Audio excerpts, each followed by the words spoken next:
Ya kalau KTP mah kita masih Islam KTP-nya. Tapi saya sudah sebelumnya udah percaya sama Tuhan Yesus. Oke, tapi kita kan harus ada pembuktian dulu. Karena apa? Karena untuk mencegah orang-orang netizen yang mengatakan Oten itu menyamar itu. Silakan. Enggak lah. Harus kita tes dulu, nyala kamera, kemudian coba udah berapa lama menjadi seorang muslimah, kemudian kapan? Coba cerita dulu, ayo silakan. Kalau misalnya kurang nyaman boleh pakai masker, boleh begitu. Silakan. Kalau tampil wajah nggak usah lah ya. Tapi mau kesaksian aja kalau Boleh, silakan. Coba gini.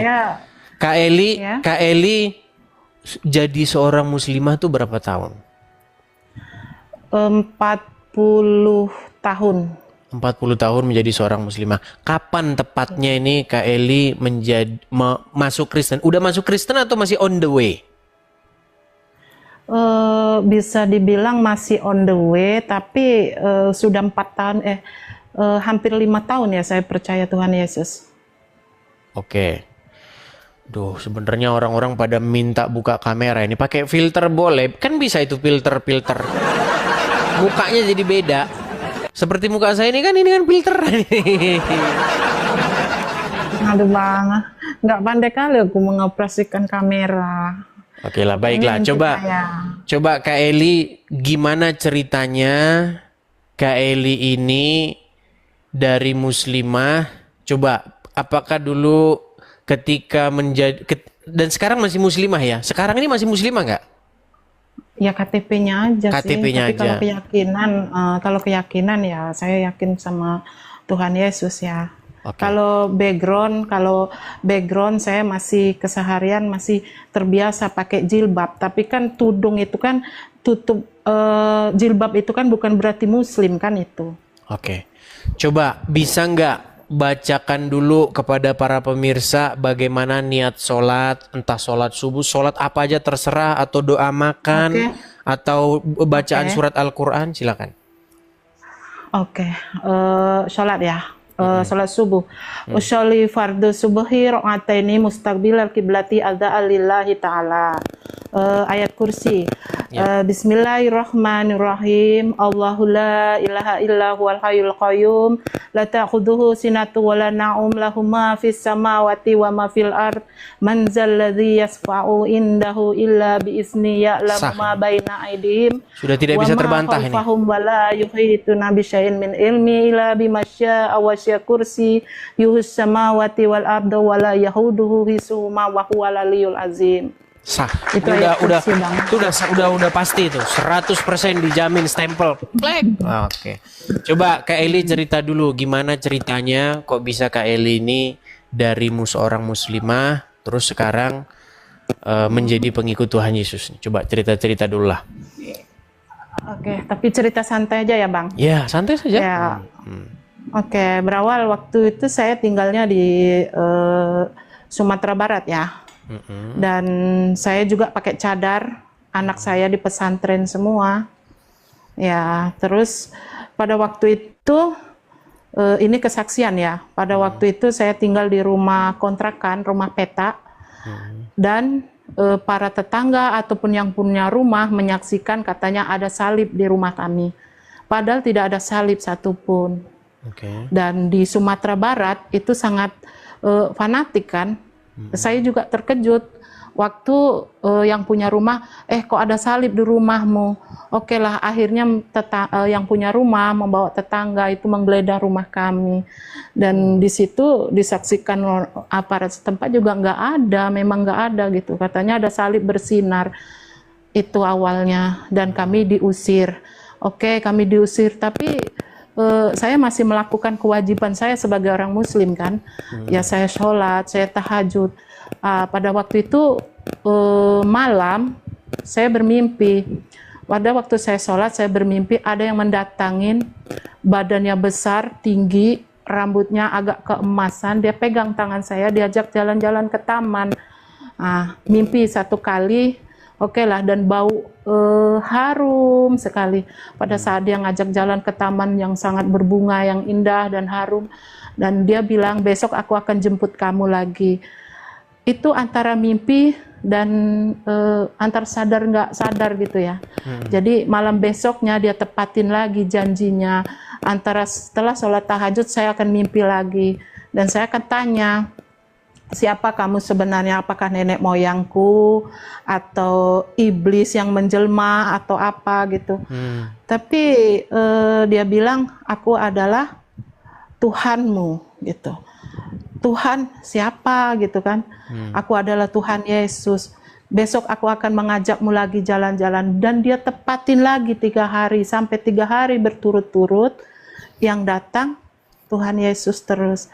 Dari situ saya tidak bisa tidur dan saya sangat takut atau senang saya nggak tahu ya.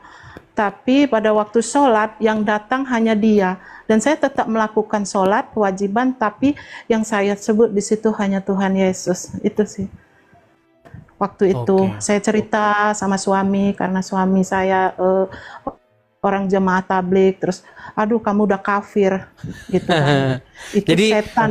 Suami istri muslim ini ya? Suami jemaah tablik, istri cadaran ya? Iya, kami jemaah tablik semua.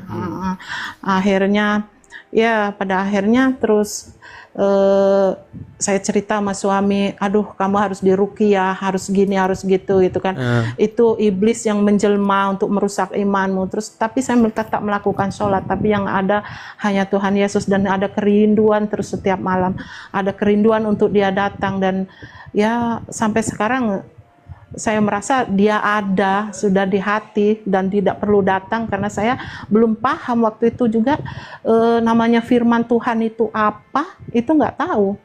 Karena yaitu kesalahannya, saya selalu ngikutin Bang Edis, kesalahan orang Islam itu selalu membaca Al-Quran tapi tidak tahu artinya itu. Nah dari situ, jadi saya suka itu selalu mengikuti Bang Edis kan. Jadi saya cari di HP untuk grup-grup alumni sekolah, di situ ada yang beragama Kristen. Setahu saya Tuhan Yesus Tuhan yang orang Kristen kan gitu. Jadi saya cari tahu, saya ceritakan mimpi itu sama teman alumni sekolah. Tapi mereka bilang, aduh mimpimu bikin aku merinding, cobalah kamu konsultasi sama pendeta, kata dia kan. Wih, takut dong aku sama pendeta, kayak mana aku mau bilang gitu kan. Akhirnya dihubungin sama seorang pendeta. Terus dari pendeta itu, akhirnya dikenalkan seorang ustadz. Ustadz ini sudah percaya dengan Isa Al-Masih, kata dia kan. Aduh, saya tambah bingung nih, Isa Al-Masih gimana ini? Enggak, sebenarnya Yesus, tapi kalau bahasa Arabnya Isa Al-Masih. Dan pendeta itu saya pikir bijaksana juga, biar belajar Al-Quran di mana ayat-ayatnya yang tentang itu. Aduh, Al-Quran saya khatam gitu kan. Ya, tapi cobalah belajar artinya, kata seorang pendeta tadi. Oke, pendeta Simeon namanya. Oke, dihubungilah, saya dipertemukan. Untuk bertemu itu jarangnya jauh ya, dari Sumatera Barat ke Sumatera Selatan. Jauh. Dan itu melalui cerita yang panjang dong, sama suami ribut dulu, dan akhirnya saya bilang, tapi ya waktu mimpi saya bilang sih, malam nanti akan ada datang lagi Tuhanku. Saya bilang waktu mimpi ini, balik lagi ya karena ada yang terlewat tadi. Nanti akan ada bau-bau, dan suami saya mencium bau-bau harum itu. Makanya bilang, kalau memang ada dalilnya di Al-Quran, saya ikut yang kamu percayain, kata suami. Oke, kamu berani aku tantang naik motor, katanya kendaraan bermotor roda 2 dari Sumatera Barat ke Sumatera Selatan. Saya berani. Habis sholat Isya, kami langsung on the way ke Palembang, ke Sumatera Selatan, naik motor, Bang. Berapa jam tuh naik motor. Tapi saya menatap langit terus, di langit saya bilang, ada Tuhan yang melindungi, ada Tuhan. Ya sudahlah, nggak usah bilang-bilang kayak gitu terus, katanya, kalau belum ada buktinya. Gitu kata suami, Bang. Ya akhirnya saya sampailah di kota Palembang, cuman ya saya privasi namanya. Di situ saya belajar, ini loh firman Tuhan tuh ini. Akhirnya membuka Al-Quran. Dari situ dirangkai dari Al-Quran, dari kitab-kitab semua kami pelajari, dan akhirnya saya percaya, dan di situ disibgoh. arti sibgoh adalah mandi Baptis. taubat atau Ya. baptis. Oke, langsung saya mau terima. Saya terima, yang penting apapun itu yang menjurus ke Tuhan Yesus saya terima, apapun syaratnya. Saya belum belajar firman Tuhan itu, tapi tidak tahu di hati saya harus gitu. Pokoknya aku harus ikut Tuhan Yesus karena Dia yang bikin tenang. Aku teriak pun mulut saya, ya Tuhan Yesus, ya Tuhan Yesus. Itu udah ada kedamaian di hati gitu. Jadi apapun itu, akhirnya suami pun belajar dari Al-Quran. Ini artinya, dan belajar itu lebih paten dari saya itu tentang firman Tuhan yang di Al-Quran, baik pun di KSI ya, Kitab Suci Injil. Akhirnya pada hari itu kami siap sedia dibaptis dan puji Jadi Tuhan, sama malah suami istri. Iya, akhirnya Wah. suami istri. Oke. Ya, alhamdulillah kan. Dan anak-anak masih kami tinggal semua di Sumatera Barat karena mereka mondok, jadi dia tidak tahu petualangan kami gitu kan. Kami tinggal dulu beberapa saat di Sumatera Selatan. Ya puji Tuhan juga waktu dibaptis itu tangan yang memegang saya tuh ikut mengusap muka saya waktu di dalam air, itu yang saya rasakan, Bang Edis. Ya. Puji Dan- Tuhan ya, puji ya. Tuhan. Banyak lah orang-orang yang akhirnya menerima kebenaran. Terus kok bisa tahu channel ini gitu? Kok bisa tahu channel-channel seperti diskusi-diskusi begini? Gimana ceritanya? Ceritanya saya buka di TikTok dong. Saya ikutin terus dan akhirnya dan di situ memang kebenaran semua yang diceritakan gitu kan. Ya saya ikutin terus gitu, Bang. Dan saya sangat suka itu dan sangat membangun gitu kan. Dan juga saya sampai sekarang memang background saya masih muslim gitu. Tapi karena mau membuka langsung itu bukan tidak mau menyatakan diri, bukan Bang, karena masih ada misi saya untuk menyelamatkan orang-orang yang seperti kami gitu. Jadi mereka yang tidak tahu ya nggak apa-apalah gitu kan, karena pelan-pelan. ada firman Tuhan yang mengatakan cerdik seperti merpati, cerdik seperti ular, tulus seperti merpati. Itu aja sih. Iya, itu Bang Edis. Ya. Berarti bagaimana respon dari teman-teman? Udah pada tahu atau masih? Karena setelah live ini nanti pasti banyak menerima inbox ini nanti. Kamu ternyata sudah murtad. Aduh. Gimana? Kalau saya sih udah siap-siap aja sih. Ya. Saya siap aja. Terserah kan gitu. Ya saya siap aja, tapi kalau untuk merubah KTP ya seperti yang saya belajar juga, KTP itu nggak dibawa ke surga, nggak dibawa kemana-mana kan. KTP hanya formalitas dunia aja. Jadi kalau tahu saya naik, nggak tahu ya, saya berpikir kok malam ini, aduh aku pengen naik nih ke Edis TV gitu kan. Ya nggak masalah sih, kalau mereka tahu nggak apa-apa. Tapi tempat tinggal saya rahasiakan kan. Iya, hati-hatilah. Karena selalu banyak saja orang-orang itu yang nggak menerima keputusan orang lain. Padahal kan memilih agama, memilih iman itu kan privasi orang. Pengalaman hidup orang sendiri begitu.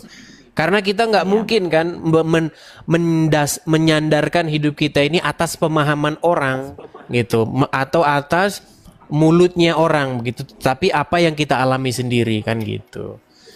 Iya, Mungkin apa nih pesan-pesan kepada teman-teman yang masih menjadi muslimah, masih menjadi muslim?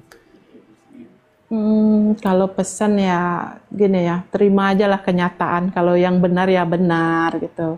Kalau ya salah ya jangan Agak egois hilang. lah, belajarin benar itu. Halo? Iya, halo? Putus suaranya. Halo? Iya, Halo? putus tadi. Gimana? Coba ulang lagi. Ulang tadi. Iya, tadi hilang. Pesan-pesan Anda kepada orang-orang yang masih muslim seperti itu. Ya, kalau pesan untuk yang muslim ya, orang dari Bani Kedar lah ya. Ya maksudnya gini, terima aja lah kenyataan, gak usah egois gitu. Seperti yang Bang Edis bilang juga, pelajarilah artinya yang ada di Al-Quran. Di situ siapa jalan yang lurus. gitu kan, dipelajari dengan seksama, nggak usahlah egois gitu kan. Betul. Karena kadang agama itu kan dari keturunan ikut-ikutan gitu ya. Kalau bisa kita kan sudah bisa menilai sendiri gitu, nggak usah ikut-ikutan lah gitu. Cari kebenaran yang benar gitu, direnungin gitu. Cobalah menghargai kitab-kitab sebelumnya, sebelum Al-Quran turun.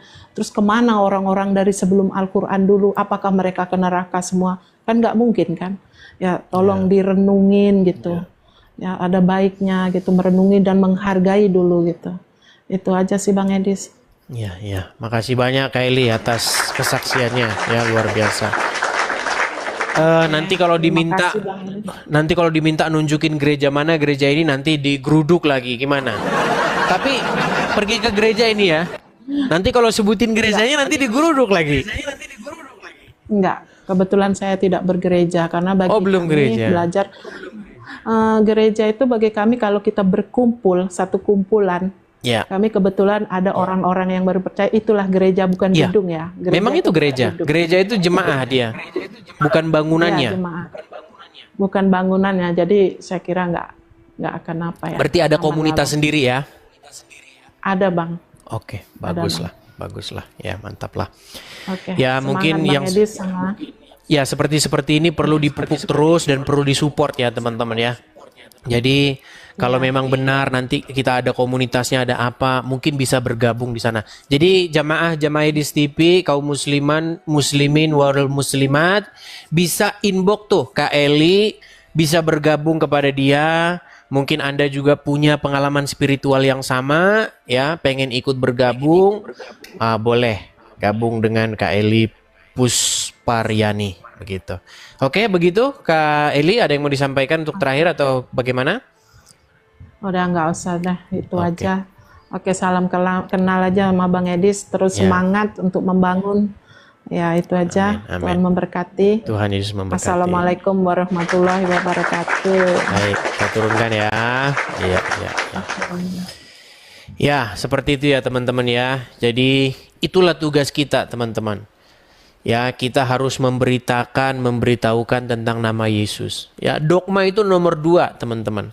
Hal-hal yang metafisik, hal-hal yang kosmik, yang kita tidak tahu persis, nggak usahlah, jangan dipertajam. Ya, perbedaan itu hendaknya ditumpulkan, jangan dipertajam. Yang kita fokuskan adalah memberitakan nama Tuhan Yesus, sehingga apa? Sehingga setiap orang, ya, sehingga nama Yesus itu menjadi raja di dalam hidupnya, raja di tiap rumah tangga, raja bagi seorang suami, raja bagi seorang istri. Kalau Yesus memerintah, Roh Tuhan memerintah, maka disitulah nyata, ya, disitulah nyata kekristenan itu. Jadi kalau ada orang melihat orang Kristen, dia melihat Yesus ada di dalam dirimu. Ya. Bukan ngeributin dogma-dogma, teman-teman ya. Nanti kalau dogma-dogma itu kalau salah jawab masuk neraka Anda. Kesan. Seperti tadi, bisakah Tuhan menciptakan sebuah batu yang batu tersebut sampai-sampai dia sendiri tidak sanggup mengangkatnya? Hati-hati, salah jawab masuk neraka. Ya. Kalau dijawab tidak bisa, berarti Tuhan tidak maha bisa. Ya kan? Kalau dijawab bisa, berarti juga Tuhan tidak mampu melakukan sesuatu. Nah, ini salah jawab nanti masuk neraka. Nah, maksud saya teman-teman, hal-hal begitu bukan urusan kita. Tuhan Yesus datang bukan untuk ngurusin hal-hal yang begitu supaya manusia bisa mikirin hal-hal begitu, tidak. Ya, Tuhan Yesus datang supaya apa? Supaya kerajaan sorga itu memerintah atas bumi. Makanya kalau kita berdoa, datanglah kerajaanmu. Apa maksudnya datanglah kerajaanmu itu? Karena begini teman-teman, dunia atas, ya, itu yang memerintah adalah Bapa di sorga. Kerajaan sorga. Supaya kerajaan surga ini sampai ke bumi, turun ke bumi. Karena di bumi ini banyak iblis, penguasa-penguasa dunia yang memerintah. Setan-setan, iblis-iblis, makanya apa? Kejahatan. Begitu. Kenapa ada kejahatan? Karena iblis memerintah. Begitu ya. Kita fokusnya ke situ. Oke, baik. Kita kasih naik ada Yulia Cancer. Ya, silakan Yulia Cancer.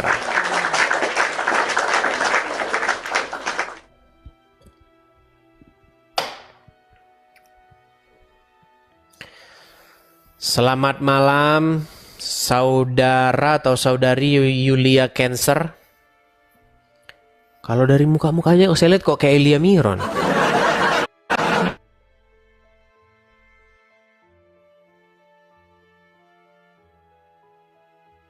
Bisa nyambung karena agak jaringan mungkin agak lemot ya. Kita kasih naik yang berikutnya. Ada Akhirudin. Ya, silakan saudara Akhirudin. Selamat malam Akhirudin. Lari lagi.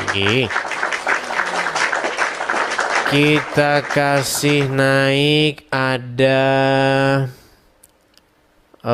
Leon atau ini saja Roy Gunawan Sitin apa ini? Sitinjak. Ya, silakan. Roy Gunawan Sitinjak, silakan Bang, nyalakan kamera. Kita ngobrol-ngobrol santai ya teman-teman ya. Ngobrol-ngobrol santai. Bang, bantu Bang. Oke, saya bantu. Suara apa itu Bang yang di belakang itu Bang? Biasa lah Bang, dekat rumah ada itu. Ada dekat rumah ada Bang. Iya. Ya maklum lah, namanya juga ya orang seperti itu. Iya Bang ya. Ya, Bang, silakan. Aduh. Silakan Bang. Mau nanya-nanya dikit nih Bang. Boleh. Ini harus duduk Bang ya? Iya dong, begitu. Nyalakan kamera dulu Bang, silakan. Oh, kamera udah nih Bang. Mana nih? Nah udah. Benar kan Bang? Belum. Iya, Bang? Sudah. Nah, Tapi ini masih ya? gelap. Oh, Oke, Bang. ya silakan Bang. Si gelap nih Bang? Udah bisa. Udah Bang ya? Aduh. Begini, Kristen ya Bang ya? Ada sebenar. Iya Kristen Bang. Marknya itu kan ada markes tinjak ya? Iya, silakan Bang.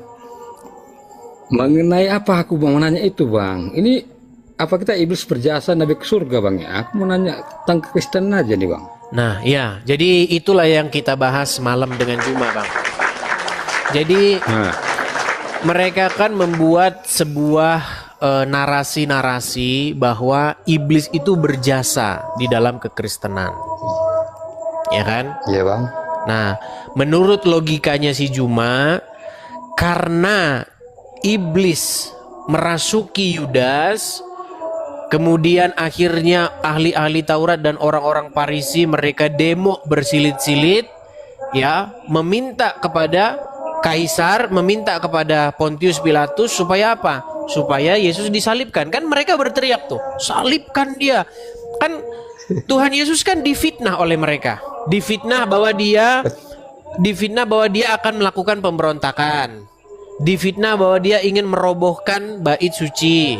Difitnah bahwa dia mengajarkan bla bla bla. Banyak sekali kan fitnah-fitnah ahli-ahli Taurat terhadap Tuhan Yesus. Lalu kan Tuhan Yesus kan dibawa kepada imam besar Kayafas. Lalu akhirnya dioper ke Herodes, dioper ke Pontius Pilatus. Mereka tidak menemukan kesalahan. Ya kan?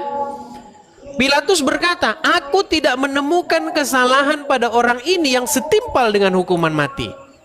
Tetapi aku akan menyesah dia, kemudian aku akan melepaskannya. Itu kata Pilatus.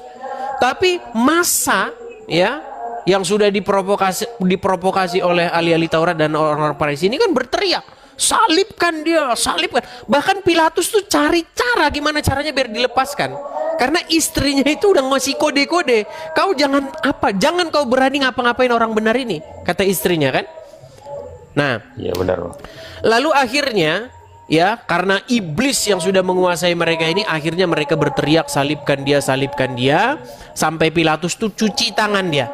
tanganku tidak berdosa atas ini. Dia cuci tangan. Nah, inilah kerja Pilatus di neraka, itu cuci tangan. Dia cuci tangan terus sampai selama-lamanya. Nah, singkat cerita, karena itu seperti itu, terjadilah penyaliban. Dan di dalam peristiwa penyaliban tersebut, Tuhan Yesus mempersembahkan darahnya. Dikatakan di dalam kitab Ibrani bahwa dia di dalam ketaatan dan kesolehannya, dia datang ke pelataran bait Tuhan tidak membawa darah lembu. Dia tidak membawa darah domba, tetapi dia bawa darahnya sendiri sebagai persembahan yang kudus di hadapan Bapa. Dan oleh karena itu ia berkenan seperti itu, melakukan pendamaian. Nah, cuman Juma kan nggak tahu itu, namanya juga kadrun. Nah, lalu Juma berpikir begini, ini logikanya dia nih, logikanya Juma gini. Berarti iblis berjasa dalam hal membuat keselamatan di dalam agamamu, karena berkat iblis lah itu semua. Nah, saya waktu itu Bang, tadi malam itu yang nonton hampir 50.000 Bang. Waktu saya naik itu yang nonton naik langsung hampir 50.000, 45.000 sekian. Mungkin dibisukan dulu ya Bang ya, karena berisik sekali itu Bang. Nanti Abang juga. Oke, nanti Abang ngomong lagi ya. Nanti kalau mau ngomong silakan di unmute dulu kalau mau ngomong. Nah, saya bilanglah begini, Juma, kalau metode berpikirmu seperti itu, maka menurutmu kan disebutkan di dalam agamanya mereka ada seorang perempuan Wahyudi. Ini saya bacakan saja ya. Kita putarkan video. Kalau kita yang ngomong nanti mereka nggak percaya. Nih, saya putarkan ulang. Coba ya. Tolong dengarkan jemaah ya. Ternyata wanita Yahudi ini taruh racun di kambing tersebut. Sehingga Nabi pun makan kambing tersebut. Kemudian tiba-tiba kambing itu berbicara, ini masmumah, sungguhnya aku beracun.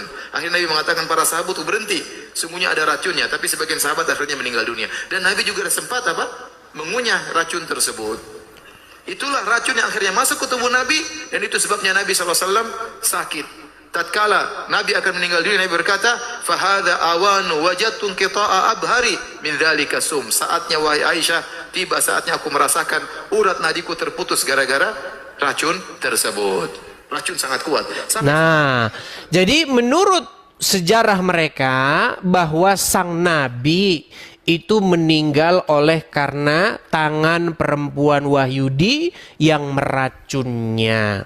Akibat daripada racun tersebut membawa sang Nabi meninggal dunia dan syahid masuk surga. Nah, pada waktu diskusi itu saya bilang begini, berarti menurut logikamu bahwa perempuan ini berjasa. Berjasa dia membuat sang Nabi masuk surga. Pada waktu itu pusinglah dia, mumetlah dia. Aduh, gimana nih? Lah kalau seperti itu pola pikirnya kan sesat. Bukan begitu cara pola pikirnya. Pemahamannya salah gitu loh. Makanya kalau memang seperti itu kamu terapkan kepada iman kami Kristen, maka menurut cara pikirmu, maka perempuan Wahyudi yang telah meracun tadi membuat Nabi masuk surga, dia berjasa. Makanya kalian harus memberikan penghargaan setinggi-tingginya kepada perempuan itu karena membuat Nabi masuk surga. Ya, bukan begitu logikanya. Itu logika macam apa itu? Ya silakan Pak, boleh tanggapi. Di unmute dulu Bang, unmute dulu, dibuka dulu mikrofon. Mikrofon Abang masih ketutup itu Bang.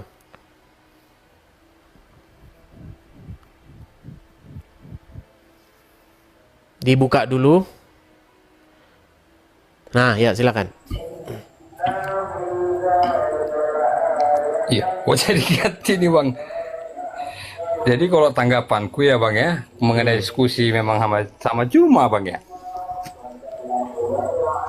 Iya memang Juma itu kan dia mau pansus aja biar banyak penggemar dan biar seri sama abang aja gitu. Jadi kok sama Bang Seri dia, jadi pun pengikutnya itu banyak. Dan untuk membuat apa tadi argumen tadi seru, dia mengundang para teman-teman dia tadi itu supaya makin bagus gitu. Jadi kan macam kayak beradu argumen, kalau dia ngomong seperti ini, kita lawan seperti ini. Kalau dia maju dari seperti ini, kita lawan dari samping. Seperti itu kalau menurut aku. Ya. Sayangnya Bang seperti itu Bang. Tapi sayang 1000 sayang Bang. Sayang 1000 sayang, saya ngomong itu cuman berapa sekian ini langsung diturunkan. Dia itu kemarin jam berapa Bang? udah malam sih memang. Memang sudah jam 1 atau setengah 2 malam waktu Indonesia Barat. Cuma memang banyak orang Kristen banyak nggak nonton. Tapi orang Muslim banyak yang nonton karena udah pada mau buka sahur kan. Pada mau sahur. Iya benar Bang. Iya benar Bang. Hampir 50.000 yang nonton. Saya pernah juga debat dengan Yusuf PI juga yang nonton sekitar segitu. Memang kalau bintang dalam tanda kutip ya, bintang ketemu bintang tuh pasti ya yang nonton langsung meledak.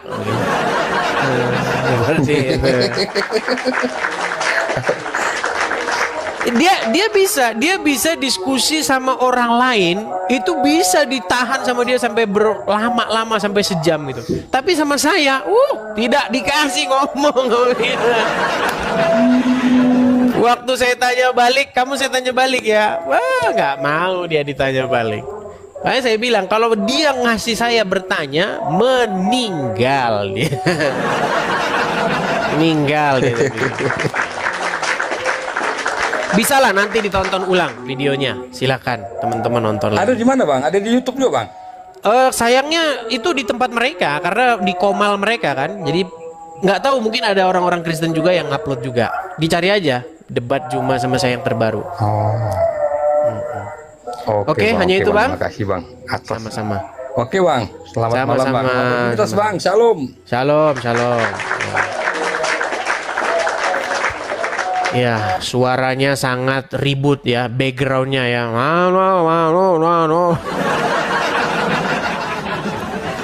Di dalam Al-Quran ada satu ayat berbunyi begini, Ati'ullah wa ati'ur rasul wa ulil amri minkum. Ulil amri minkum. Ulil amri itu artinya seorang pemimpin. Ya, disuruh taat kepada seorang pemimpin. Ya. Nah, yang menjadi masalah tuh begini. Negara kita itu sudah memberikan peraturan. Kalau suara azan loh ya, yang dibilang tuh azan, itu maksimal sekian desibel. Yang diizinkan tuh hanya azan. Kalau yang seperti tadi itu yang itu nggak diizinkan. Nggak diizinkan. Kenapa sih gitu? Sebenarnya yang terganggu itu bukan cuma kalian loh. Sesama umat kalian tuh terganggu. Jadi kalian itu jangan melihat channel ini itu sebagai sesuatu. Enggak, channel ini tuh netral, teman. Bener-bener ngomong yang A, yang B gitu. Memang kadang-kadang kalau kita ngelawan arus, teman-teman, itu nggak mudah, teman-teman. Karena orang tuh udah terlanjur, kebanyak orang tuh mikirnya udah begitu. Dan ini kita budayakan nih. Kita ngelawan arus gitu loh. Karena apa? Karena kita ini mau membiasakan yang benar. Bukan membenarkan yang udah biasa terjadi di masyarakat. Kan yang terjadi seperti itu. Udah biasa gitu Bang, di sini udah kebiasaannya, ya dibener-bener aja dah. Nah, bukan begitu ya. Sekali lagi channel Edis TV ini mau menggaungkan satu slogan, mari kita membenarkan yang benar, membiasakan yang benar. Mari kita membiasakan yang benar, jangan membenar-benarkan yang biasa, ya, seperti itu. Karena yang biasa terjadi di tengah masyarakat itu belum tentu benar, belum tentu. Ya. Jadi saya itu dari dulu saya itu orangnya senang melawan arus gitu. Kalau nggak benar saya lawan begitu. Tapi pelan-pelan juga. Karena kalau kita melawan arus kita tidak berini, kita juga ya tahu saja kita ngelawan orang awam kan susah. Begitu ya. Oke, kita kasih naik ada Priyanto Sitorus. Ya, silakan Priyanto Sitorus. Oke, Priyanto Sitorus turun. Kita kasih naik ada Azmi. Di tap-tap layar ya guys. Jangan lupa guys gabung tim. Jangan lupa follow ya. Follow teman-teman. Iya, Saudara Azmi, apa kabar Saudara Azmi? Muslim ya? Bang, baik Oke. bang. Silakan Bang Azmi. Nonton semalam debat saya dengan si Juma? Enggak, belum nonton saya. Oh, belum nonton. Silakan, tanggapan Anda bagaimana? Kalau Anda belum nonton, gimana kita mau bahas ini? Mengenai iblis berjasa membuat Nabi masuk surga. Makanya kalian sudah waktunya mengirim doa-doa. Terima kasih kepada perempuan Yahudi yang telah meracun Nabi. Oleh karena Nabi diracun, maka Nabi masuk surga. Bang, saya nggak bilang itu logikanya Juma ya Bang ya.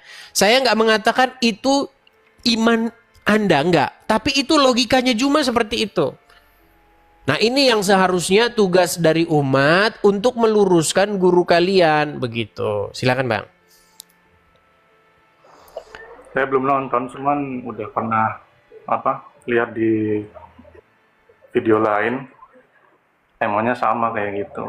Ya, karena Masalah karena kan Zuma bilang begini Bang, iblis itu berjasa dalam hal iman keselamatan orang Kristen. Karena apa? Karena peran iblis lah, peran Yudas Iskariot lah, peran daripada ahli-ahli Taurat dan orang-orang jahat lah, sehingga terjadi penyaliban. Nah, karena terjadi penyaliban, maka di situ terjadi penebusan dosa. Nah, menurut logikanya si Juma, berarti iblis punya jasa di situ. Nah, berarti saya balik logikanya dia, gitu loh. Di dalam meninggalnya Rasul, meninggalnya sang Nabi, itu kan disebabkan oleh karena racun. Anda tahu? Nggak tahu. Tahu atau enggak? Tahu saya. Oke. Nah, oleh karena perempuan Wahyudi ini meracun sang Nabi, maka Nabi meninggal dan dia syahid masuk surga. Berarti logikanya perempuan tersebut berjasa. Berarti dia harus masuk surga. Dialah satu-satunya orang yang membuat Nabi masuk surga. Coba, bagaimana tanggapan Anda dengan pola pikir Juma yang sedemikian itu? Silakan. Ya, bukan begitu, nggak sama sih ya kalau sama Bang Zuma mah. Memang kadang Allah itu ingin mengangkat suatu kaum atau derajat seseorang dengan cara merendahkan orang lain. Caranya seperti itu salah satunya. Ya, tetapi apakah yang merendahkan, yang berbuat jahat tersebut menjadi berjasa? Seperti logikanya Juma dan Rudi Iskariot si Sinting.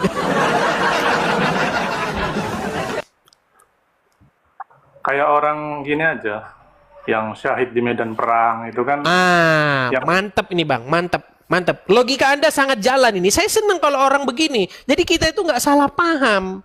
Jadi kita itu ngerti. Jadi urus agama Anda, kami urus agama kami. Ini sebagai contoh Bang. Jikalau Anda diutus ke suatu tempat untuk memberitakan agama Islam. Oke? Tetapi Anda tahu kan ada resikonya itu. Memberitakan kebenaran, Islam kan versi Anda kebenaran ya. Memberitakan Islam yang dalam pikiran Anda itu adalah kebenaran. Kan nggak semua orang nerima. Ada resikonya. Bisa nanti di situ orang nggak mau, nggak seneng, diancam mati dan lain sebagainya. Nah, ketika Anda memberitakan agama Islam di suatu kaum, suatu tempat, lalu ada orang yang tidak suka dan akhirnya membunuh Anda, Lalu kan Anda kan syahid ini, syahid di medan perang, di medan jihad, betul nggak? Betul. Nah, yang menjadi pertanyaan saya, apakah orang yang membunuh Anda itu berjasa? Tentu tidak kan, pola pikirnya bukan begitu. Apakah itu yang membuat Anda masuk surga? Menjadi syahid? Tidak. Yang membuat Anda syahid, yang membuat Anda itu masuk surga adalah ketaatan dan kesetiaan Anda mengemban tugas yang diamanahkan kepada Anda. Kan gitu pola pikirnya. Sedangkan sang pembunuh dia berbuat jahat. Kan gitu. Betul nggak? Mungkin lebih mirip apa ya? Syahid itu semacam kompensasi daripada kejahatan orang gitu. Nah, artinya yang membuat Anda masuk surga, yang membuat Anda selamat masuk surga itu adalah ketaatan, kesetiaan Anda mengemban tugas sampai Anda menyelesaikan tugas Anda sampai mati, kan gitu. Itu tahu, Bang. Iya, tapi logikanya si Juma, orang yang membunuh itulah yang membuat masuk surga. Makanya orang yang membunuh itulah yang berjasa. Menurut logikanya si Juma, somplak. Begitu, Bang. Saya tarik ya, Bang. Mungkin yang dimaksud kenapa dianggapnya iblis itu berjasa karena di sana ada dogma itu tadi, penebusan dosa itu, Bang. Baik. Jadi seolah kalau tanpa iblis, Yesus tidak disalib, maka tidak ada itu penebusan dosa, begitu. Baik. Mungkin. Logikanya begini, Bang. Begini. Jadi Rasul Paulus di dalam suratnya kepada jemaat di Roma, dia berkata begini. Oleh karena penolakan, kan orang-orang Yahudi, ahli-ahli Taurat dan masyarakat itu kan menolak Tuhan Yesus. Mereka menolak Yesus, nggak menerima dia. Makanya mereka berteriak untuk disalibkan. Akibat daripada provokasi dan fitnah-fitnah itu. Nah, kata Rasul Paulus ketika dia menulis suratnya kepada jemaat di Roma, oleh karena penolakan orang-orang Yahudi, oleh karena ketidaktaatan orang-orang Yahudi, oleh karena pemberontakan orang-orang Yahudi, maka Injil itu diberikan kepada bangsa lain. Sehingga bangsa lain mendapatkan keselamatan. Terlebih-lebih lagi, apalagi kalau orang Yahudi itu pada waktu itu taat, Bang. Oleh karena pelanggaran orang Yahudi saja bangsa-bangsa lain dapat berkat kok. Apalagi kalau orang Yahudi pada waktu itu mendengar Tuhan Yesus. Jadi pola pikirnya bukan seperti itu, Bang. Begini, penebusan dosa terjadi itu begini, Bang. Ketika Tuhan Yesus dianiaya, ya, mungkin kalau pakai kata Tuhan nanti Anda jadi, Tuhan kok dianiaya gimana sih ini? Masa Tuhan kok dia? Ya udah pakai kata Tuhan aja lah, ya. Ketika Tuhan Yesus dianiaya, ketika Tuhan Yesus disalibkan, dia tidak berbuat dosa. Sekalipun dia dianiaya, dia tidak membuka mulutnya. Seperti domba yang keluh yang dibawa ke pembantaian. Dia tidak melakukan perlawanan. Dia diam. Dia tidak melakukan perlawanan. Dia tidak menghasut masyarakat untuk membela dia. Ayo kita lakukan pemberontakan. Tidak. Ya. Muridnya ketika mengangkat pedang, Simon Petrus sarungkan, kata dia. Nah, dikatakan di dalam Alkitab, ia setia sampai pada matinya. Nah, ketika Tuhan Yesus mati, tercurah darahnya di kayu salib, dia itu dikatakan di dalam surat, di dalam kitab Ibrani dikatakan, dia datang ke pelataran rumah Tuhan, bukan membawa darah domba, bukan membawa darah lembu seperti imam-imam. Tidak. Kalau di dalam hukum Taurat, mereka itu mengadakan pendamaian dengan darah lembu. Darah lembu dibawa ke hadapan Tuhan sebagai pendamaian. Supaya Tuhan tuh jangan murka. Tetapi di dalam perspektif yang lebih dalam, di dalam iman kekristenan, Tuhan Yesus sebagai imam kami, imam besar kami, ya, Tuhan Yesus sebagai imam besar kami, dia datang, datangnya itu bukan ke satu bait yang diciptakan manusia. Dia datang kepelataran rumah Tuhan dalam pengertian rohani, dia membawa darahnya sendiri sebagai persembahan yang kudus. Nah, inilah yang diteladankan oleh Tuhan Yesus kepada kami orang Kristen. Jadi kami itu mempersembahkan kepada Tuhan tuh hidup kami sampai mati kami. Gitu loh. Jadi hidup kami, ya, darah kami persembahkan kepada Tuhan sebagai persembahan yang kudus. Dengan cara bagaimana? Dengan cara kami setia melakukan firman Tuhan itu.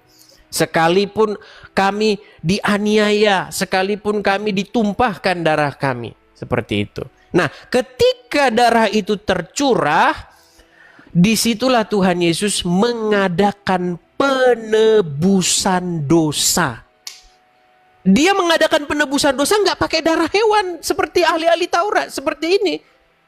Imam-imam ini enggak. Gitu loh. Dia melakukan penebusan dosa itu dengan darahnya sendiri. Begitu, makanya kami ini adalah umat yang dibayar dengan darah yang mahal. Begitu, bukan dengan darah hewan, tidak, tetapi dengan darah Yesus. Korban yang sempurna.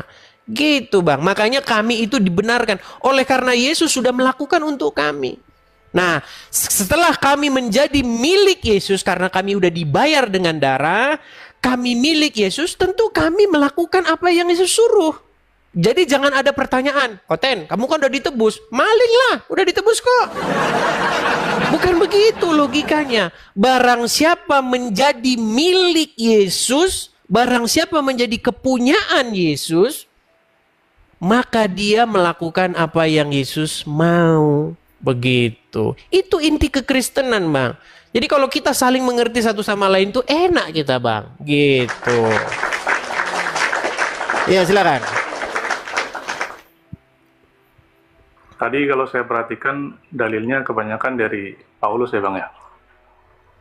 Ya, tentu saja Paulus itu kan berbicara berdasarkan hal-hal yang ada di dalam hukum Taurat. Begitu Bang.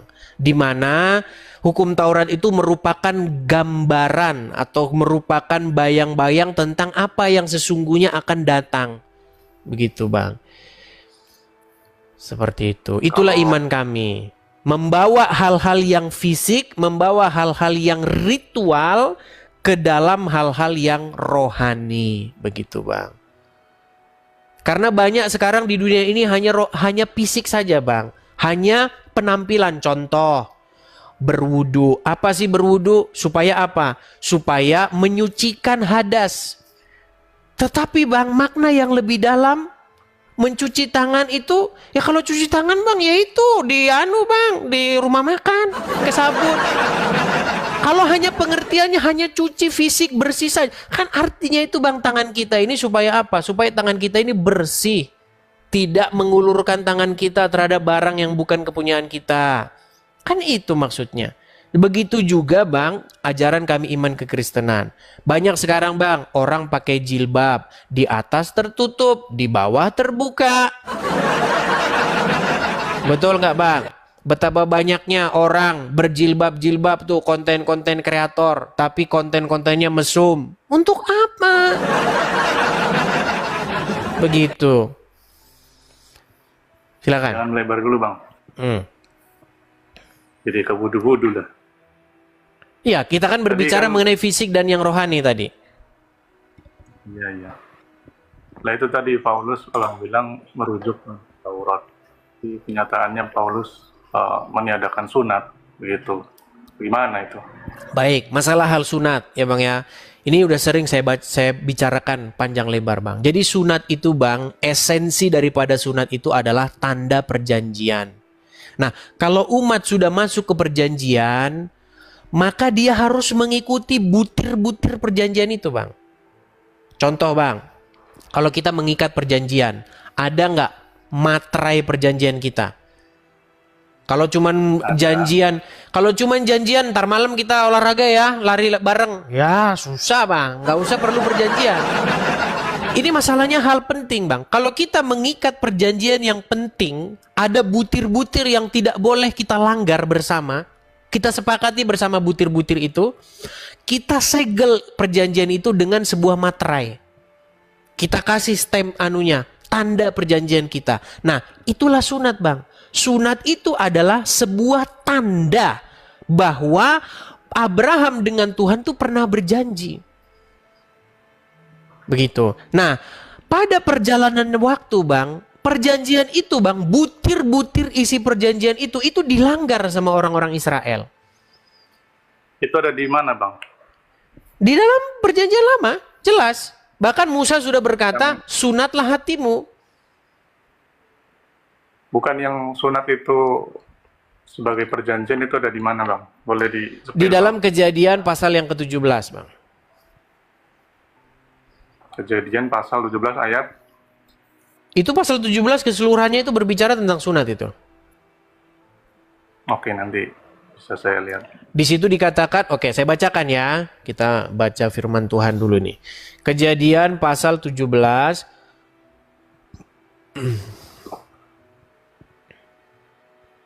Racun sangat kuat. Sampai saat Bentar ya. Kejadian pasal 17. Itu sunat, Bang, ya? Disunat, ya. Karena Tuhan Yesus mengikuti kebiasaan-kebiasaan orang Yahudi. Nah, sementara, Bang, karena kami ini bukan bangsa Israel, Bang. Kami ini bangsa lain yang dicangkokkan ke dalam tunas yang sejati. Begitu. Makanya kami masuk ke perjanjian itu bukan dengan cara sunat. Materainya bukan lagi sunat, Bang. Ntar nih ya, saya kasih.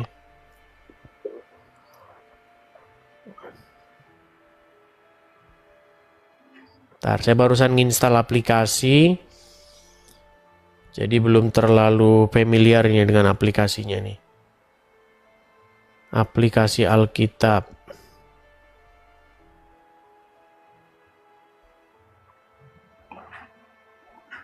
Oh ya, Kejadian pasal yang ke-17 ya. Nih, kalau Abang bilang tunas yang dicangkokkan, itu maksudnya di luar Israel gitu kan, Bang? Iya, kami bangsa di luar Israel, Bang. Jadi kami itu dicangkokkan kepada tunas. Begitu. Jadi kami ini ranting yang aslinya itu dari luar, gitu, Bang. Makanya kami dicangkokkan kepada pokok yang sejati. Begitu. Nah, kami bukan melalui sunat, Bang, tetapi kami melalui pembaptisan. Kami melalui penebusan. Materai kami bukan lagi mesunat tetapi darah Yesus, seperti itu. Makanya Tuhan Yesus itu mengadakan satu perjanjian baru. Karena yang lama itu sudah usang. Seperti itu, Bang. Materainya sudah ganti. Seperti itu. Bang. Kalau bilang udah usang, tapi saya pernah baca Yesus itu tidak datang untuk meniadakan Taurat. Bahkan dia untuk menggenapinya. Betul. Bahkan satu iota akan hilang gitu. Betul, Bang. Tuhan Yesus datang bukan untuk menghapus hukum Taurat itu. Betul. Tetapi dia itu datang untuk justru menggenapinya. Justru dia itu datang untuk melengkapi itu, menggenapi itu. Dia melakukan apa yang tertulis di dalamnya itu dan menyingkapkan artinya atau maknanya. Seperti itu, Bang. Berarti kalau Yesus sunat, kenapa malah yang pengikutnya nggak ikutan sunat, Bang? Karena kami bukan lagi hidup dalam suatu perjanjian baru. Karena di dalam hukum Taurat itu, Bang, juga berbicara tentang Musa itu pernah berkata, maka sunatlah hatimu. Musa itu sudah berkata begitu, Bang. Karena ketika orang sunat, Bang, dikerat kulit katanya, banyak, Bang, orang nggak berubah, Bang, setelah disunat itu. Hatinya tetap saja kotor. Banyak. Setelah dia sunat sama nggak sunat, sama-sama tukang main judi. Waktu belum sunat, main judi, ngadu ayam. Setelah sunat, main judi, ngadu ayam. Nggak ada perubahan. Gitu. Jadi kita bukan melakukan hal-hal yang seperti itu, Bang. Makanya esensinya itu begini, Bang. Berpindah dari hal-hal yang jasmaniah kepada hal-hal yang rohaniah. Begitu, Bang. Itu banyak, Bang. Bukan cuma itu saja. Banyak sekali hal-hal di dalam hukum Taurat itu yang tidak dipahami oleh ahli-ahli Taurat. Karena ahli-ahli Taurat dan orang-orang Farisi ini, kata Tuhan Yesus, banyak dari mereka itu adalah hamba uang, Bang. Jadi mereka itu melakukan segala sesuatu itu karena uang. Dan itu terjadi sampai detik ini, Bang. Banyak sekali sampai hari ini pemuka-pemuka agama itu hanyalah hamba uang. Banyak, nggak terhitung. Seperti itu, Bang. Jadi itulah yang ingin diluruskan. Contoh misalnya, Bang, mengenai hendaklah hukum Taurat itu ada menjadi tanda pada dahimu dan di lenganmu. Jadi dahi ini kan pikiran, pola pikir.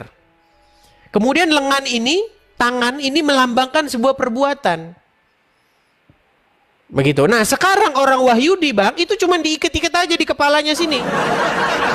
Tahu orang Yahudi yang ngikat-ngikat kepalanya di sini tuh sama si Yahudi gadungan, si siapa itu namanya, si yang sering ke komal-komalan itu, yang diikat-ikat di kepalanya begitu, terus ditempel di tangan. Itu kan sebenarnya hanya simbol-simbol saja, Bang, gitu loh. Esensinya bukan itu.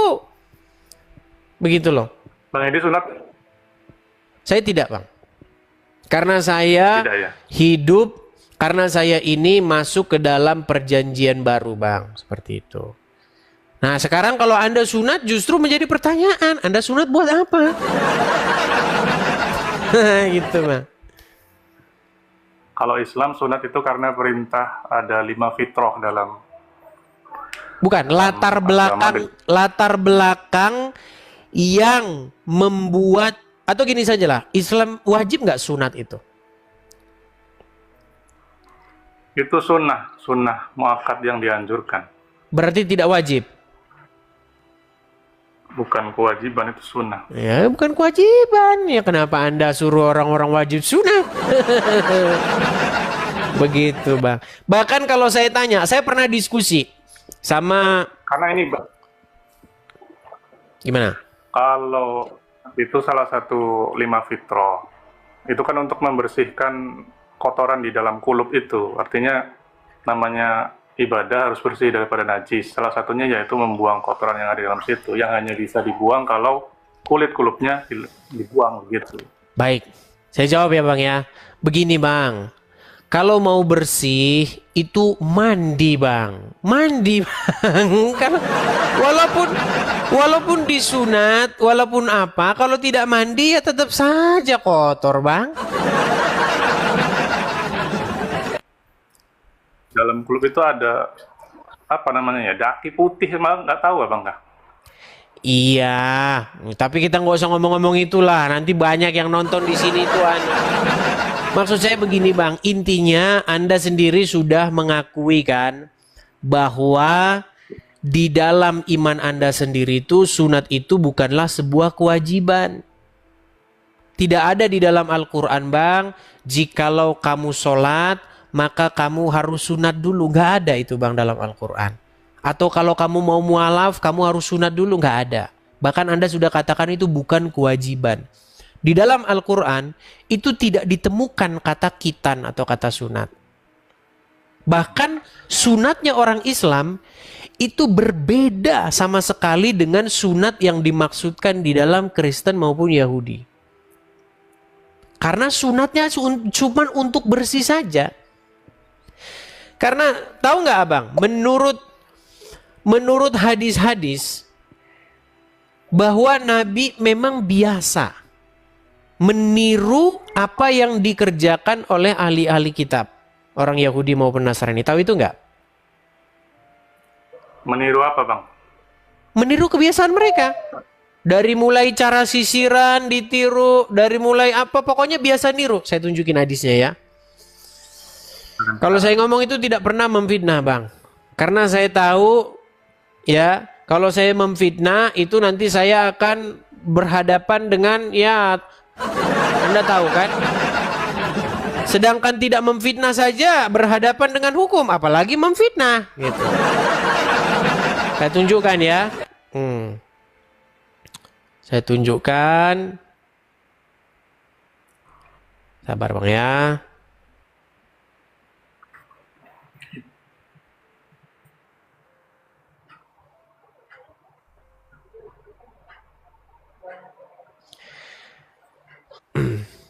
Saya tunjukkan itu hadisnya ada di dalam Sahih Bukhari.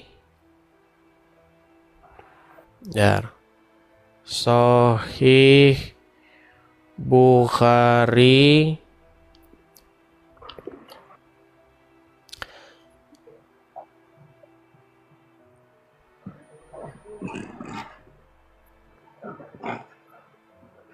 Teman-teman masih ingat kemarin Sahih Bukhari berapa ya? Sahih Bukhari berapa kemarin teman-teman?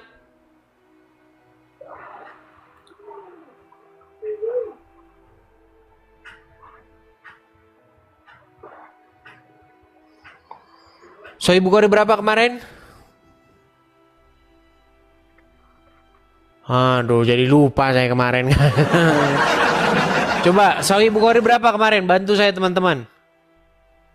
5917, oke. Sahih Bukhari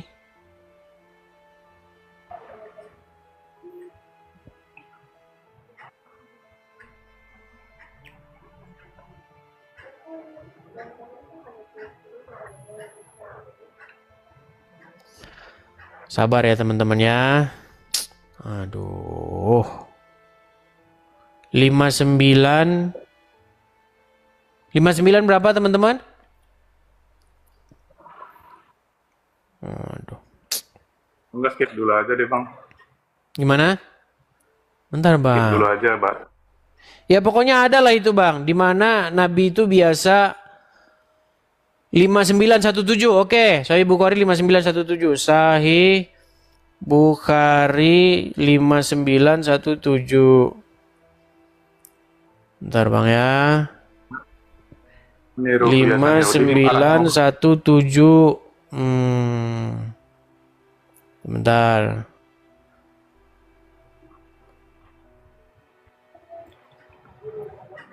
Sahih Bukhari. Nah ini Bang. Nah, saya balikin ya Bang ya. Kita nggak pernah fitnah loh Bang ya. Oke. Kelihatan kan Bang ya? Ini hadisnya. Hadisnya ini sahih ya. Dikatakan begini, dari Ibnu Abbas, Nabi biasa meniru. Ya kan? Nabi biasa meniru orang-orang dari kitab, maksudnya dari ahli kitab, dalam hal-hal yang tidak ada perintah dari Allah. Nah, contohnya apa? Orang-orang dari ahli kitab itu membiarkan rambut mereka terurai. Nah, sementara orang-orang musyrik memisahkan rambut mereka. Nah, maka Nabi membiarkan rambutnya terurai terlebih dahulu, tetapi kemudian memisahkannya. Nah, biasa dia meniru-niru Bang. Dan ini bukan cuma hal rambut saja Bang. Di sini hal-hal begitu. Itu hal-hal ini yang sifatnya apa ya? Jasmani ya, kayak rambut itu Mas. Ya iya, seperti tadi itu, sunat tadi itu juga Bang. Sunat juga kan hal-hal yang jasmani ya. Menurut Anda kan hanya biar bersih kan? Contoh, dilihat orang Wahyudi tidak makan babi. Maka ikut-ikutan maka diharamkan bagimu babi. Dilihat orang Wahyudi, banyak loh Bang hadis-hadis itu yang dia itu terinspirasi dari orang-orang Yahudi loh. Tahu siksa kubur? Mengenai siksa kubur tahu nggak? Itu terinspirasi dari mana? Gimana Bang? Siksa kubur. Kenapa siksa kubur? Nah, Abang banyak nggak taunya. Ya, kapan-kapan lah itu kita bahas lagi, Bang.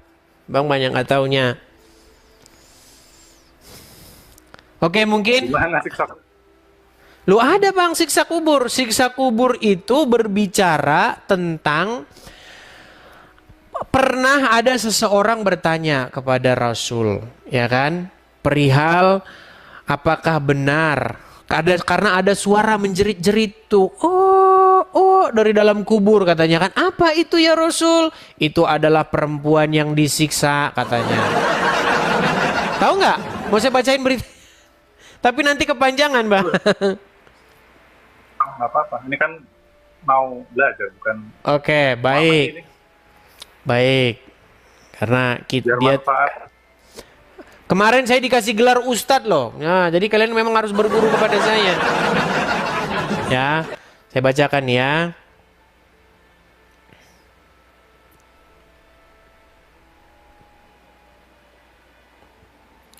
Kalau yang tadi Bang, yang masalah untuk rambut itu kan untuk memisahkan daripada golongan orang musyrik, kebiasaan orang musyrik. Sebab ahli kitab itu kan lebih dekat kepada Taurat daripada orang musyrik yang sama sekali tidak agama begitu. Baik. Jadi sebenarnya cerita siksa kubur itu, Bang, kalau mau kita bacakan ya, berikut ceritanya, Bang ya. Jadi ceritanya itu begini. Saya bacakan. Nih, kisah Nabi Muhammad mendengar suara siksa kubur ya. Yang pertama adalah saat Rasulullah melewati kuburan yang berisi 6, 5 atau 4 orang. Dalam riwayat Muslim, Sahih Muslim ya, Zaid bin Sabit menceritakan bahwa pada saat Rasul berada di kebun Bani Najjar dengan menunggangi keledai, tiba-tiba keledai tersebut menyimpang dari jalanan. Bukan hanya itu, keledai yang dinaiki oleh Rasul lari dan hampir saja menjatuhkannya. Ternyata diketahui tempat yang dilewatinya tersebut merupakan kuburan yang berisi beberapa orang. Kemudian beliau bertanya kepada salah satu laki-laki, siapa yang mengenal penghuni kuburan ini?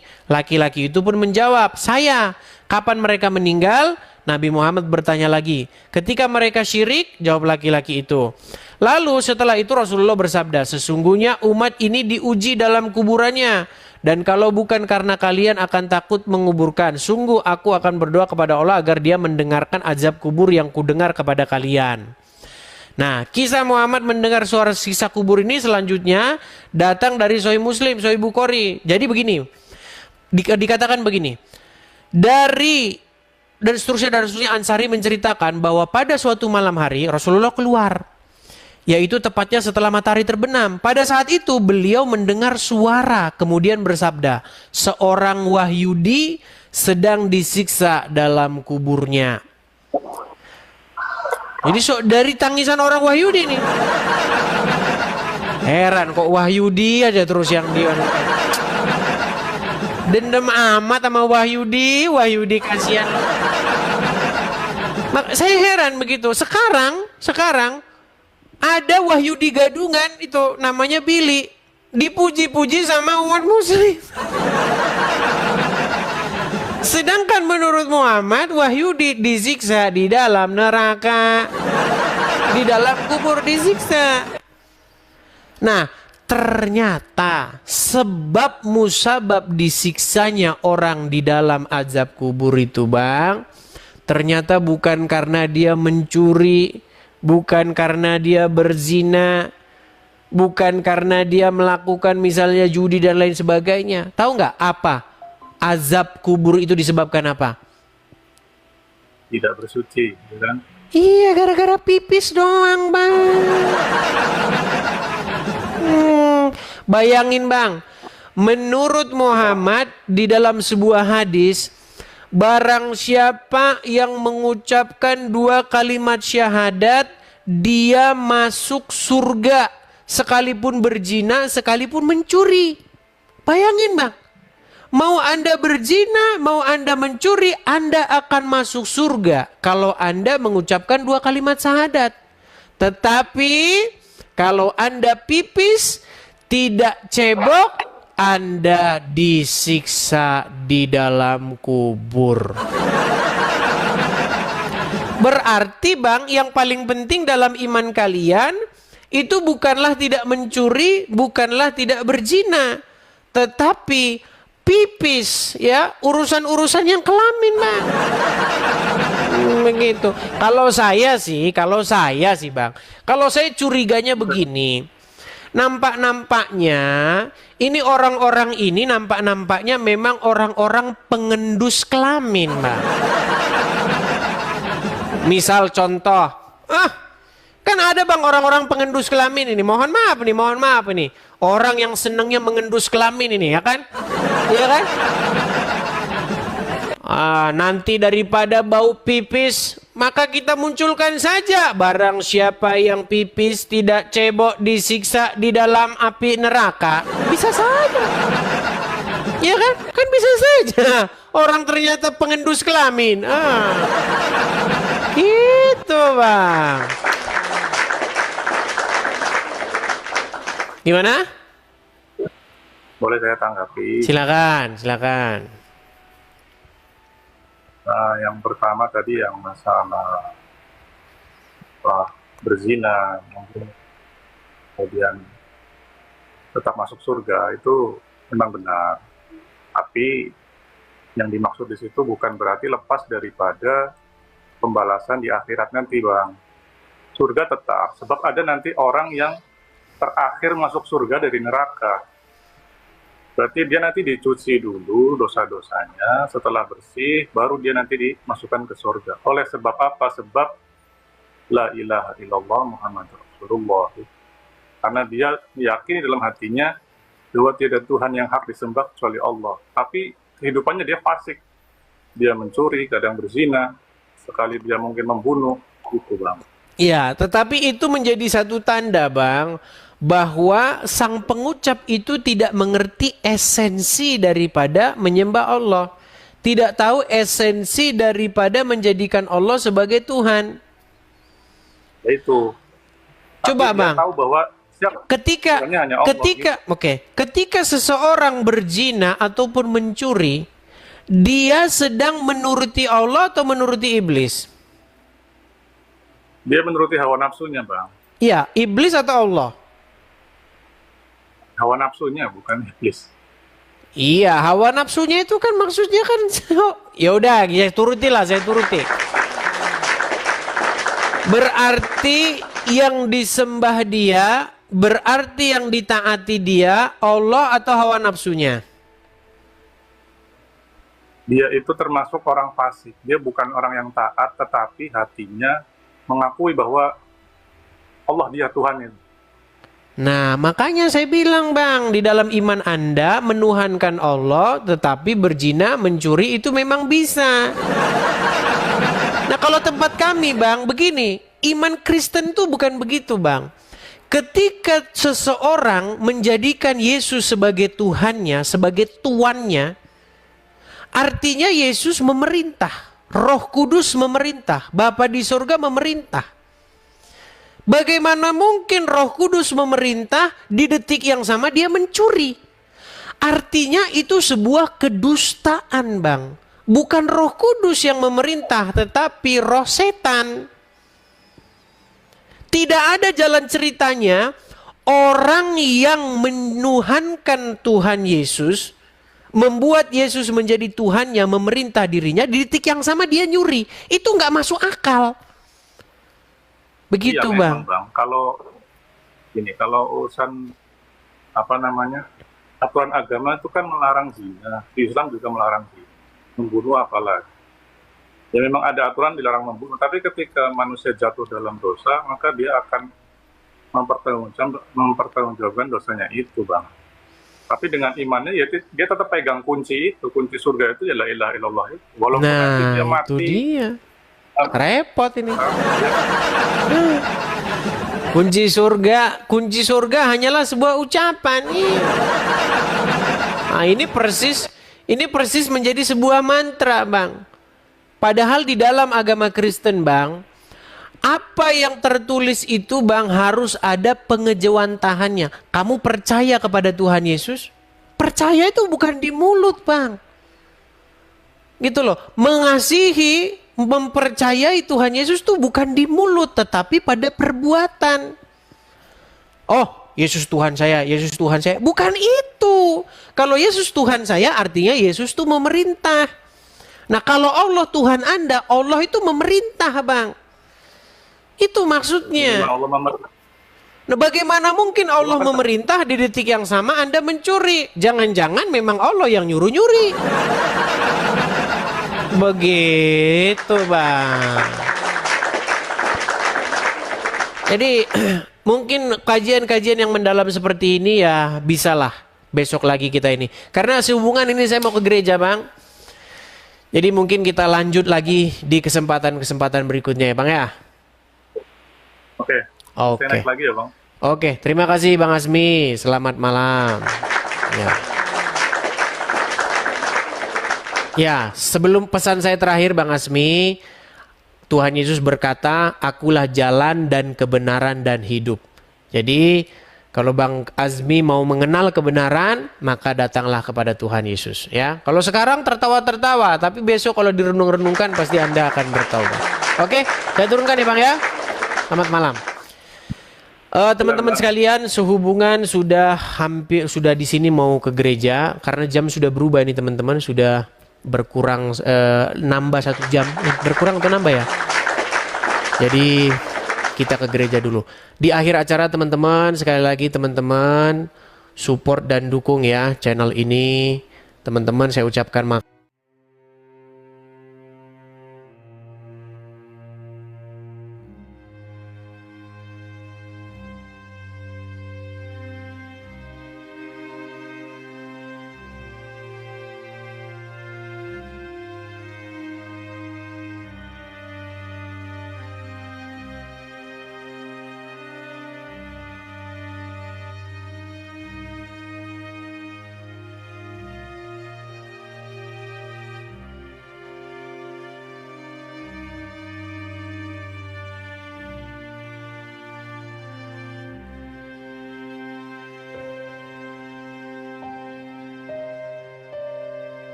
Ya, teman-teman semua, kita sudah mendengarkan bersama diskusi yang menarik ya dari Edis, dan kita menyaksikan bagaimana semakin banyak jiwa-jiwa yang datang kepada Kristus ya, yang haus akan kebenaran firman Tuhan, dan mereka mau percaya kepada Kristus dan menjadi seorang pengikut Kristus. Dan sesuatu yang perlu kita apresiasi, kita rayakan bersama ya, karena semakin hari semakin banyak orang ya. Kita nggak tahu ya, ada orang yang KTP-nya masih seperti agama yang dulu gitu ya, tapi imannya, hatinya bukan sudah hanya kepada Yesus saja gitu, dan itu sesuatu yang luar biasa ya. Dan ya, saya selalu mengatakan bahwa memang Edis, kalau kita mau belajar kepada dia, dari dia ya, tentang iman Kristen, saya tidak terlalu merekomendasikan teman-teman ya untuk belajar dari beliau gitu. Tapi kalau kita mau belajar dari beliau tentang Islamologi ya, saya selalu menyarankan untuk belajar sama dia ya. Islamologi itu dia sangat paham Islamologi, dia sangat mengerti, dan banyak orang yang akhirnya kejang-kejang.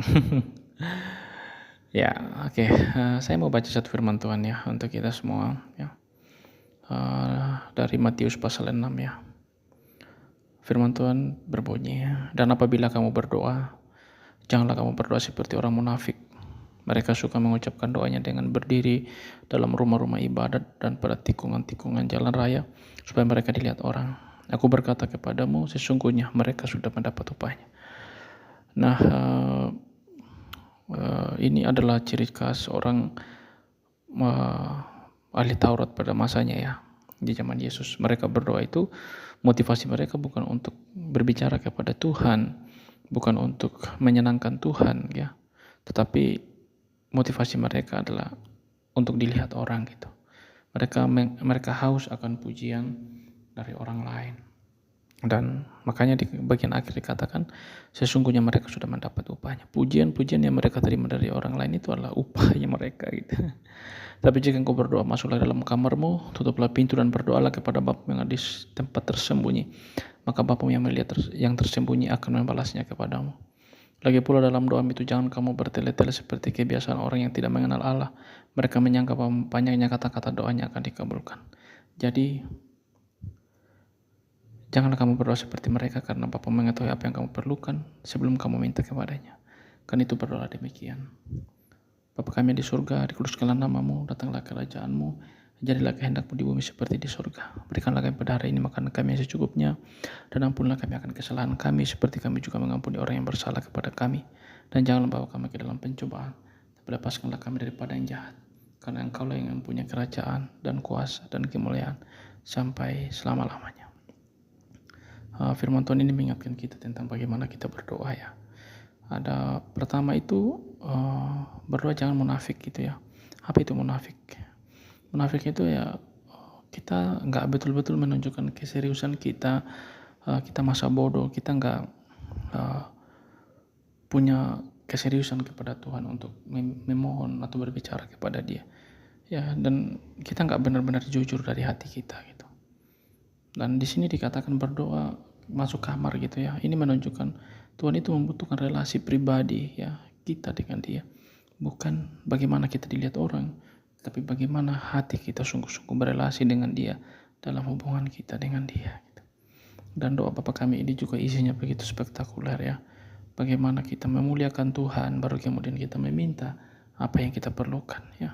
Dan jangan hanya kita fokus kepada apa yang menjadi kebutuhan kita, lalu kita lupa bahwa tujuan kita adalah untuk memuliakan Tuhan.